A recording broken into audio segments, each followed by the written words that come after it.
Здравствуйте, царь. Очень приятно. Царь. Очень приятно, царь. Очень приятно. Здравствуйте, царь. Очень приятно, царь. Царь. Очень приятно. Здравствуйте, царь. Очень приятно. Очень... Does this really exemplify how we should introduce ourselves in Russian? Well, stay tuned and we'll find out.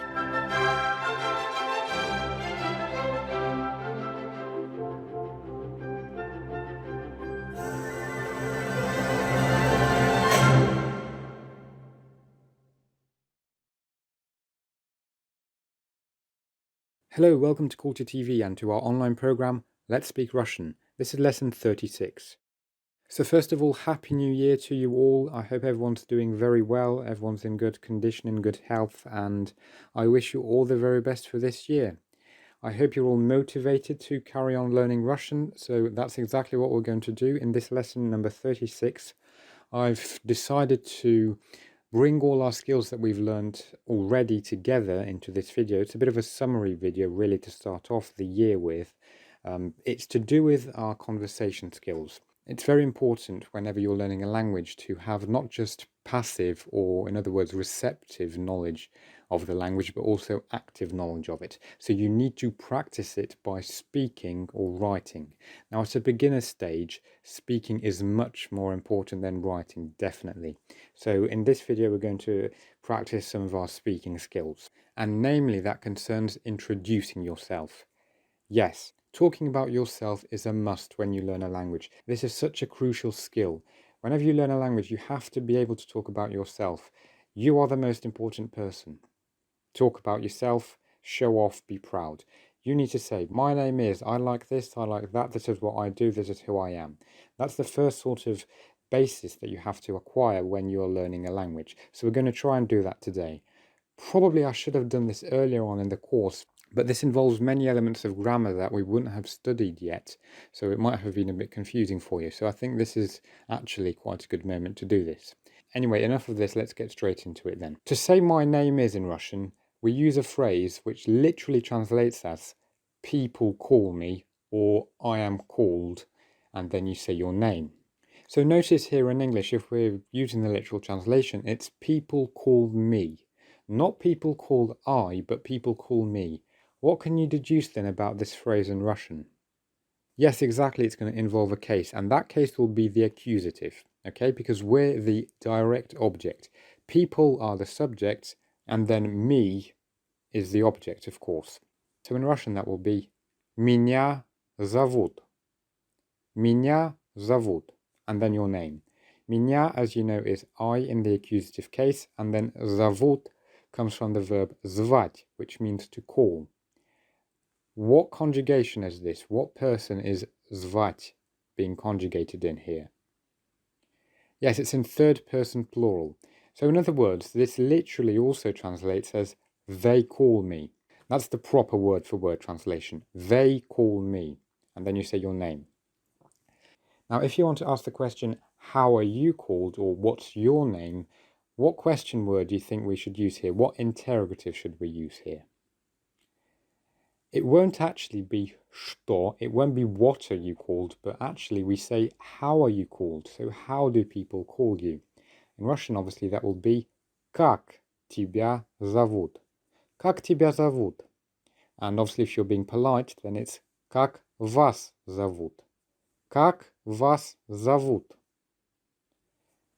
After you've met the person that you're talking to, you've exchanged your names, you should say something like очень приятно.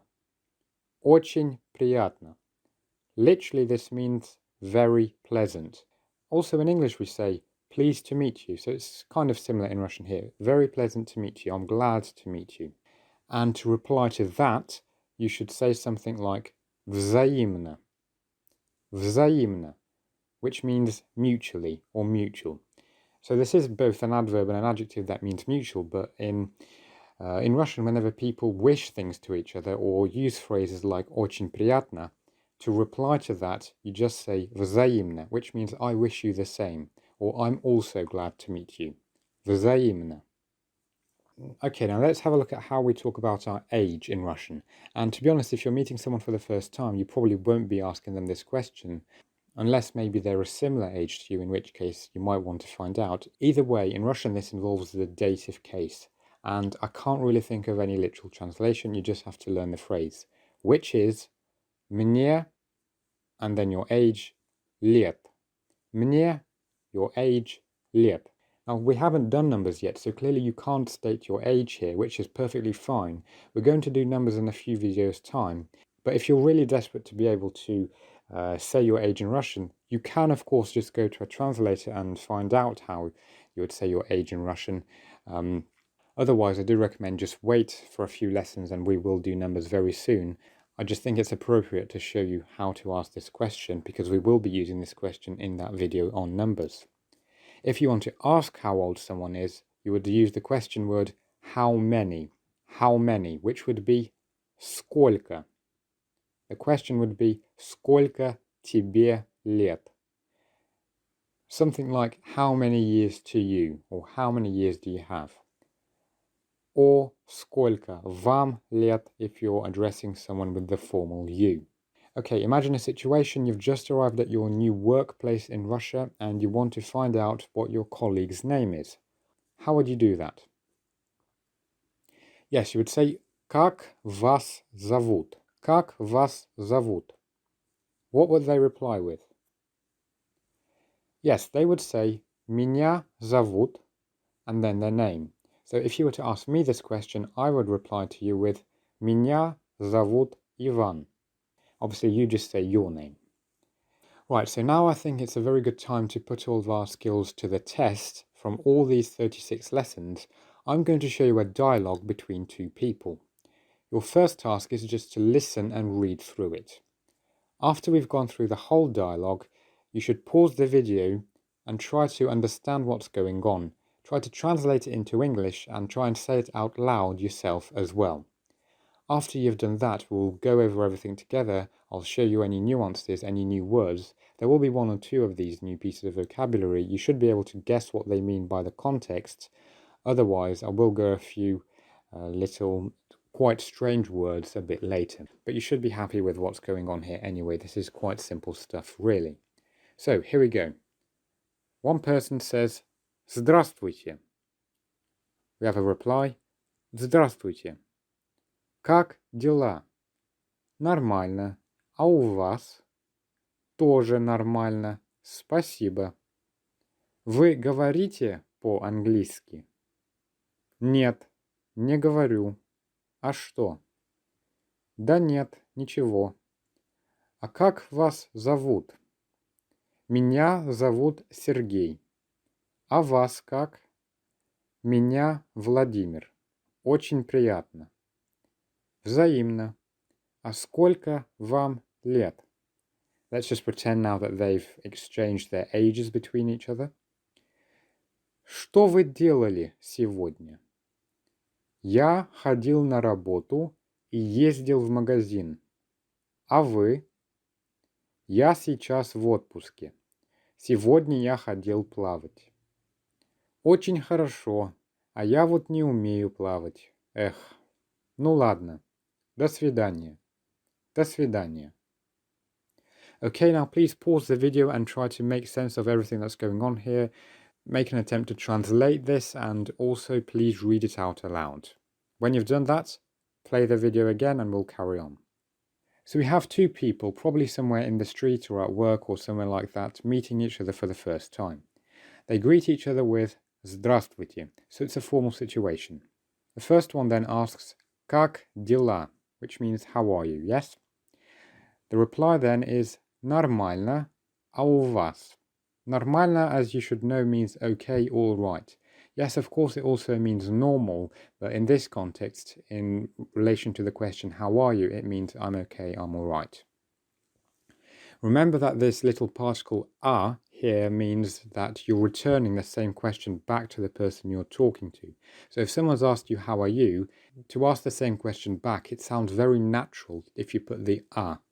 If you just say нормально, как дела, that sounds very unnatural. If you were to say а у вас, that's much better. And this у вас literally accentuates that you're asking, how are you?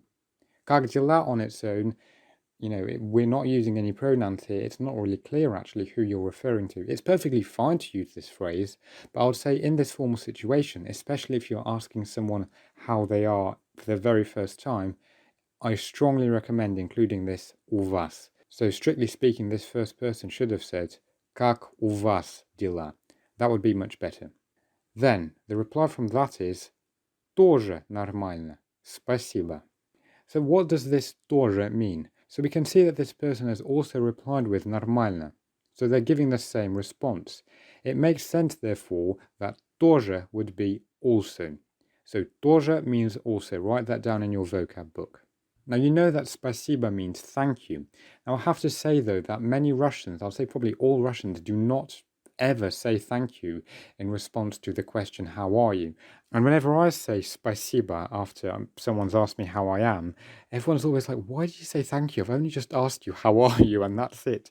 So I should stop saying спасибо after replying to how are you. It's still okay, you can still say it, but it's just too polite. It's just the Russian culture, really. The next question. Вы говорите по-английски? You should know this by now very well. It means, do you speak English? You could also substitute английский with whatever language you want. So just pause the video now and try to remember what other languages you can use here. Okay, the response to the question is нет, не говорю. Нет, не говорю, which means no, I don't speak it. Now remember, it would sound a bit better if we remove the ya in this case. And yes, of course, you can just reply with нет. But to be a tiny bit more polite, it's better to say нет, не говорю, or you can go and say the whole thing, нет, я не говорю по-английски, just to reiterate. Now, what does this а что mean? Now, we know already that a is when we're returning back to the same question in a dialogue. It also can mean and or but or something in between and but. It's kind of like a bit of a conjunction. Что means what. So really this question is and what? No, actually. This question actually means why are you asking me this question? So the person has asked, do you speak English? I've replied with, no, I don't speak English. Why? Now, don't get me wrong, this is not at all rude. Maybe by the way that I've said this in English, it sounds a bit impolite. In Russian, it's perfectly fine. If you're wondering why someone's asked you a question, it's perfectly fine to say а что, which is something like, how come you're asking me this? What do you want to know? Now, of course, in Russian, you can turn this into a more rude question by using a certain tone or maybe facial expression, but generally, neutrally, а что is perfectly fine and just means, why are you asking me the question? That's fine. The reply from that is да нет ничего. Now, word by word, да means yes, нет means no, ничего means nothing. Yes, no, nothing. What on earth is going on here? Well, actually, this da at the start does not mean yes.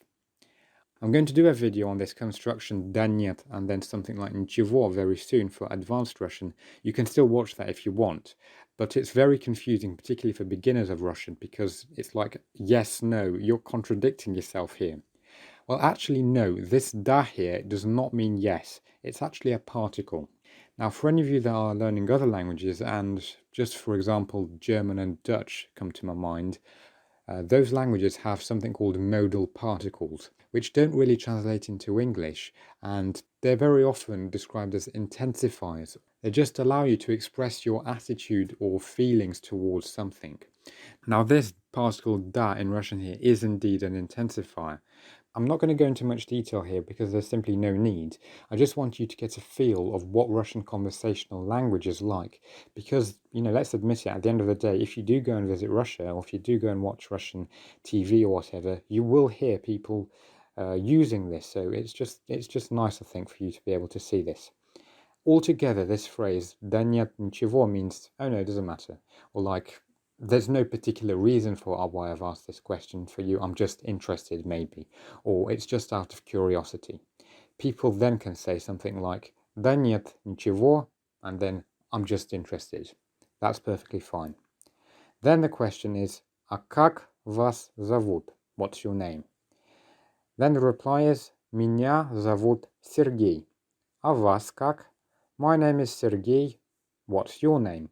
Remember this a, very common in conversation. You can see we have so many of these letters a distributed around the whole dialogue. It's so practical in these situations where you want to ask the same question back. And by adding this little a, it just sounds so much more Russian, trust me. So yeah, be sure to use it if you want to ask the same question. Меня Владимир. Очень приятно. And my name is Vladimir. Now again, you can see that this person here has omitted the zовут. That's fine as well. In Russian, very often, if we've already used a verb and the question has been returned back, а как вас зовут, there's no need to repeat this zовут because we already know what the question is. We already know what we're on about, so there's no need to repeat this зовут. So yeah, it's just a bit more natural to say меня Владимир. Очень приятно, pleased to meet you. Взаимно, also pleased to meet you. А сколько вам лет? How old are you? Now here you can see that the are is used for the first time. So i.e. nobody's posed the question, how old are you yet? And are in this case is a bit more of a conjunction. So you want to kind of switch topics mainly. If you want to move from one topic to another in conversation or from one answer to a new question a bit more smoothly, this word are is a very good tool. It really does help you make this cohesion, let's say, between two different topics, or as I say, answers and questions. Now let's just say then that they've admitted their ages to each other. The next question is что вы делали сегодня? Что вы делали сегодня? What does that mean? Делать is the verb and it means to do. Сегодня means today. What did you do today? Yes? Now here you can see делать is the imperfective aspect, and therefore the question is, what have you been doing today? So it's been a continuous. Now if the question were to be что вы сделали сегодня, and if you're asking this to somebody you're seeing for the first time, I have to say this would sound ever so slightly rude, awkward, a bit strange, because you're kind of asking them, what have you achieved today? What one thing have you done that's had a result, that's had an impact? Что вы сделали сегодня? This question kind of has a tone like, you know, you're assuming that this person is lazy, they never do anything. And if you say, что вы сделали сегодня, it's kind of like, well, you never do anything. Have you actually managed to do something today? So, you know, literally just by this one letter S at the start, just by changing the aspect, that your tone can change so much. So just be very careful. Что вы делали сегодня just means, what have you been up to? The reply is, я ходил на работу и ездил в магазин. If the question has been posed in the imperfective, you have to reply with the imperfective as well. Я ходил на работу. I went to work. Remember, ездил is therefore the imperfect past participle, which means I went using a vehicle. So probably I went to the shops using my car. А вы? What about you? Я сейчас в отпуске. Сегодня я ходил плавать. Сейчас means now. I believe we've seen this word before. If not, then yeah, it's a new word for you. It means now. Сейчас. Now, remember in the video on motion verbs, I told you phrases, just like we've seen already, на работу, в магазин, and also в отпуск. Я еду в отпуск. I'm going on holiday. And that sentence meant that you are traveling or you're planning to move from home to somewhere else. You're going on holiday. So this idea of movement, this idea of direction from A to B. If you're already on holiday, then that would be в отпуске. And as you've probably guessed already, we've got something to do with cases here. We'll look at this very soon, don't worry about it. For now, it just means that this person is on holiday rather than them planning to go on holiday. Сегодня я ходил плавать. I went swimming today. Same idea in Russian. If you want to say that you went to go and do something, you just say я ходил or я ходила, and then the verb in the infinitive. Очень хорошо. А я вот не умею плавать. So, очень, as you should have guessed already, means very. Хорошо, you know, means good or well or very well. А я вот не умею плавать. So the last part, умею плавать. Не умею плавать will therefore means I can't swim. I don't have the ability to swim. I haven't learned how to swim. That comes from the verb уметь, which means to have an ability to do something. А я вот не умею плавать. Now this вот here is another modal particle, and I can't translate it into English. Nobody really can. It's just a bit of an intensifier. It's kind of like, yes, this person has said, I went swimming today. this what kind of highlights that you're talking about yourself. So if you say to me, yeah, I went swimming today, I really, really enjoyed it, and you go and tell me about everything, how great it was swimming, if I then come and say, я вот не умею плавать, it's kind of like, well, as for me, I can't swim. It's a shame I can't swim. It's something like that. Again, it's just adding a bit of extra tone, a bit of, emphasis or expression into your speech. You don't need to worry about this for now. I'm just showing you what Russians use when they speak. Ну ладно, до свидания. And then the reply to that is до свидания. Now this phrase here, ну ладно, together means all right then. So you're trying to finish off a conversation basically. You've been chatting for a long time, and then eventually if you need to go, you can say ну ладно, до свидания. Or ну ладно is used more often in informal situations, really, I do have to say. You could say to your friend ну ладно, пока. And that's great. That's very natural, very Russian. Do use that.